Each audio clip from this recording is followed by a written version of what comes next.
episode where we are learning about candlestick patterns. In this episode, we are going to learn about a pattern called evening star. An evening star occurs when there is a big green candle, and then there is a small green or red, the color doesn't matter, but as this is a bearish pattern, it's preferred that it is red. A small candle forms on the top, and the red candle after that is at least 50% as big as the green candle, or maybe more. The bigger the red candle, the stronger the pattern is. If it is less than half of the green candle, you should probably avoid it. But if it is more than the 50% mark, then you should definitely consider taking a trade.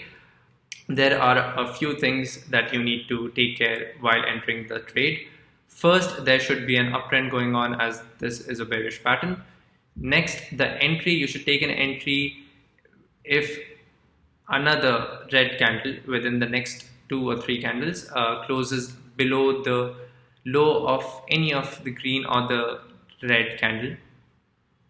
Your target would be the nearest support, and your stop loss would be the high of the middle candle.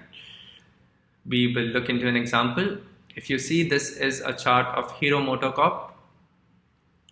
Now that you know about a lot of patterns, you can see there is a uptrend going on, and there is a evening star formed here, and the price came down, and not only once, but if you can see here, there is another evening star which brought the price down, and then you would be like, hey, the price went up again.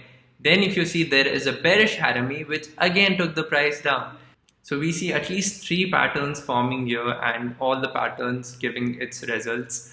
There are a few more patterns that are being formed here, which we will probably learn in the coming videos. Till then, take care. Cheers.